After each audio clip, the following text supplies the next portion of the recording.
नमस्कार प्रिय विद्यार्थियों।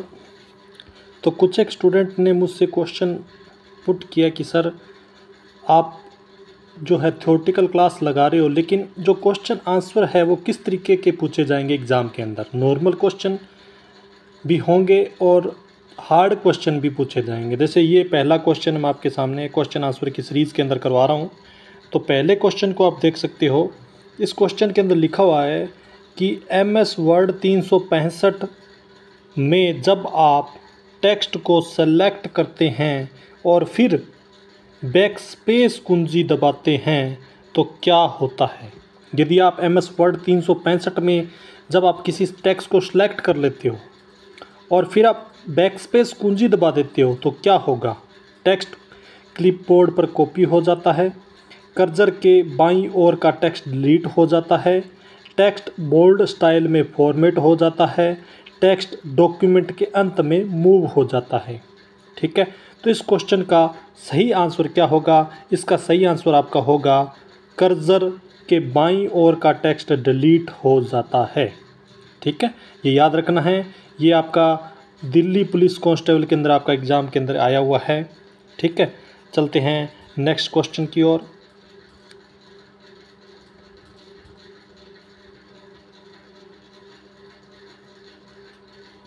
ये देखो नेक्स्ट क्वेश्चन क्या कह रहा है।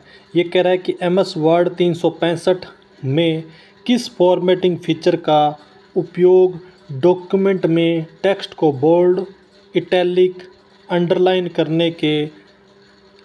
करके उसे महत्वपूर्ण रूप से रेखांकित करने के लिए किया जाता है। ठीक है, इसमें देखो एक तो आपसे पूछ लिया कि बोल्ड भी हो, इटैलिक भी हो और अंडरलाइन भी हो। तो तीनों के तीनों जो आपके ऑप्शन है वो कहाँ पे आपके उपलब्ध होंगे। तो इसने दे रखा है hyperlink, text wrapping, page margin या फ़ॉन्ट स्टाइल। तो ये आपका जो क्वेश्चन है इसका आपका सही आंसर होगा फ़ॉन्ट स्टाइल। ठीक है, फ़ॉन्ट स्टाइल के अंदर आप बोल्ड भी कर सकते हो, इटैलिक और अंडरलाइन करके, और जो महत्वपूर्ण रूप है उसको रेखांकित कर सकते हो। ठीक है, नेक्स्ट अपने चलते हैं अगले क्वेश्चन की ओर। Question number 3। ये देखो इसमें दे रखा है कि MS वर्ड 2010 में पेज नंबर जो ऑप्शन होता है वो किस मेन्यू में आता है। आपने MS वर्ड ज़रूर यूज़ किया होगा और आपको पता होगा कि MS वर्ड के अंदर जो पेज नंबर का जो ऑप्शन है ना वो कहाँ पे आपका आता है। हेडर और फुटर में है, पेजेस में है, होम टैब पे होता है या पेज लेआउट पे होता है। तो इस क्वेश्चन का आपका सही आंसर होगा हेडर और फुटर। हेडर और फुटर के अंदर पेज नंबर का ऑप्शन आपका उपलब्ध होता है। आप इसको प्रैक्टिकल करके ज़रूर देखना। आप यहाँ पे क्वेश्चन कर रहे हो, इस क्वेश्चन को आप प्रैक्टिकल करोगे तो आपके दिमाग में आसानी से फिट हो जाएगा। ठीक है, अपने चलते हैं नेक्स्ट क्वेश्चन की ओर। कौन सा विकल्प आपको MS वर्ड 365 में पैराग्राफ में टेक्स्ट की पंक्तियों के बीच लाइन स्पेसिंग को समायोजित करने की अनुमति देता है। पैराग्राफ संरेखण, पैराग्राफ बॉर्डर, टेक्स्ट इंडेंशन या लाइन स्पेसिंग। तो इस क्वेश्चन का आपका सही आंसर क्या होगा। तो इस क्वेश्चन का आपका सही आंसर होगा लाइन स्पेसिंग। ठीक है, लाइन स्पेसिंग होती है वो पंक्तियों के बीच में स्पेसिंग को समायोजित करने की अनुमति देती है। अपने चलते हैं नेक्स्ट क्वेश्चन की ओर। क्वेश्चन आपका यहाँ पे होगा और जो आंसर आपका होगा वो आगे होगा। ठीक है, देखो एक मिनट, ये क्वेश्चन आप यहाँ से पढ़ो।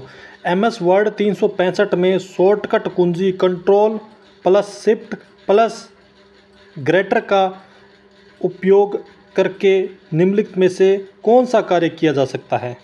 ठीक है, तो यहाँ पे चलते हैं, आपका यहाँ पे आपके आंसर हैं। ठीक है, तो आप इससे क्या कर सकते हो। क्वेश्चन नंबर 5 है।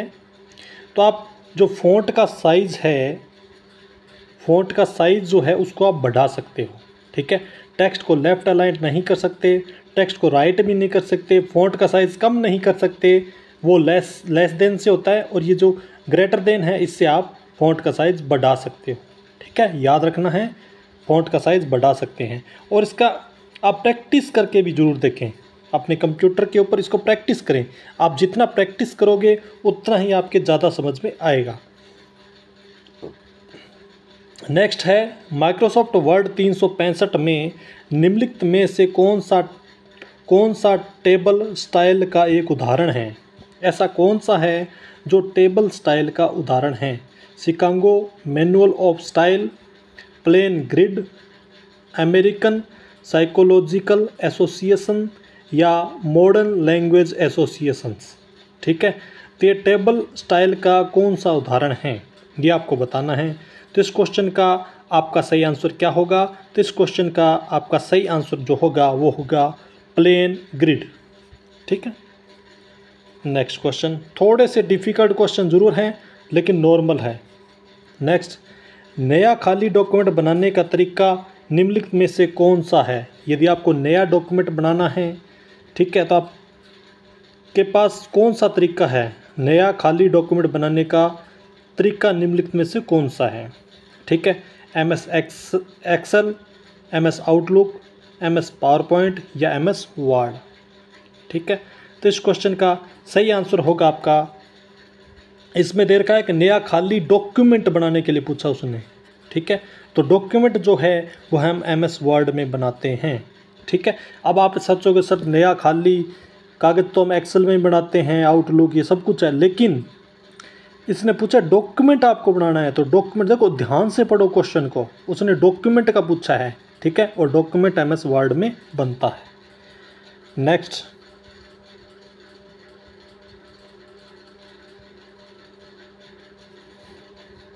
नेक्स्ट आपका क्वेश्चन है MS वर्ड 365 से संबंधित निम्न कथनों के आधार पर कौन सा विकल्प सही है। ठीक है, Ctrl+X का उपयोग डॉक्यूमेंट को कॉपी करने के लिए किया जाता है। Ctrl+V का उपयोग डॉक्यूमेंट को मूव करने के लिए किया जाता है। तो आपको पता ही है Ctrl+X का किस लिए यूज़ होता है, Ctrl+V का किस लिए यूज़ होता है। ठीक है, Ctrl+X का यूज़ आप कट करने के लिए करते हो और Ctrl+V का आप यूज़ पेस्ट करने के लिए करते हो। ठीक है, तो इसमें दे रखा है न तो 1 और न ही 2, दोनों ए और फर्स्ट और सेकंड दोनों सही है, केवल पहला सही है, केवल दूसरा सही है। तो इस क्वेश्चन का आपका सही आंसर होगा, इस क्वेश्चन का सही आंसर होगा दोनों ही सही नहीं है। ठीक है, न तो पहला और न ही दूसरा। ठीक है, क्यों नहीं है, क्योंकि Ctrl+X का कट करने के लिए होता है, Ctrl+V का उपयोग होता है वो पेस्ट करने के लिए होता है, न कि मूव करने के लिए। ठीक है, नेक्स्ट क्वेश्चन आपका MS वर्ड 365 में डॉक्यूमेंट फॉर्मेटिंग के अंतर्गत बुलेट एवं नंबरिंग का उपयोग करके क्या प्रमुख उद्देश्य क्या होता है। यदि आप MS वर्ड 365 में डॉक्यूमेंट फॉर्मेटिंग के अंतर्गत बुलेट और नंबरिंग का उपयोग करते हो तो उपयोग करने का मुख्य उद्देश्य क्या होता है। इसका मुख्य उद्देश्य क्या है, आप क्यों इसको यूज़ करते हो। किसी विभिन्न फॉन्ट या रंग को टेक्स्ट को हाईलाइट करना होता है इसलिए आप इसका यूज़ करते हो। नहीं जी, ऐसा तो कुछ नहीं होता। डॉक्यूमेंट के मार्जिंग और स्पेसिंग को समायोजित करते हो। नहीं जी, ये भी नहीं करते। विशिष्ट टेक्स्ट को महत्व को इंगित करना, विशिष्ट टेक्स्ट के महत्व को ये भी नहीं होता। जानकारियों को सूचियों या अनुक्रमों में व्यवस्थित करना, ये आपका सही है। जो भी जानकारी है उसको आप एक सूची और एक अनुक्रम में व्यवस्थित कर देते हो, इसलिए आपका इसका जो बुलेट और नंबरिंग का आप यूज़ करते हो। ठीक है, जैसे बुलेट होता है तो जैसे मतलब नाम होता है, जैसे किसी का नाम हो गया, जैसे महेश के कितने लड़के हैं तो उसके 2 लड़के हो गए, तो उसका आपने बुलेट नंबर है वो अलग लगा दिया महेश का, और उसके 2 लड़के हैं उन दोनों का अलग लगा दिया। फिर महेश हो सकता है, महेश 2 भाई हो महेश, तो उन दोनों के अलग अलग होंगे। इस तरीके से आप बुलेट और नंबरिंग का प्रयोग करते हो। ठीक है, नेक्स्ट आपका क्वेश्चन है ये रहा, MS वर्ड 365। देखो 365 आपको कहीं पे दिया होता है, आप ऐसे कंफ्यूज मत होना भी 365 अलग है, नहीं, ये MS वर्ड 10, 13, 16 इसी के जैसा ही होता है। ठीक है, नाम यही है। ठीक है, 365 में निम्नलिखित में से किस विकल्प से आप चयनित टेक्स्ट के फ़ॉन्ट साइज सूची में उपलब्ध अगले बड़े साइज में परिवर्तित कर सकते हैं। ठीक है, तो इस क्वेश्चन का आंसर आपका क्या होगा? देखो, फ़ॉन्ट साइज़ बढ़ाएं, बोल्ड करें, इटैलिक करें या फ़ॉन्ट साइज़ कम करें। तो इस क्वेश्चन का आपका सही आंसर होगा, इससे आप फ़ॉन्ट साइज़ बढ़ा सकते हो।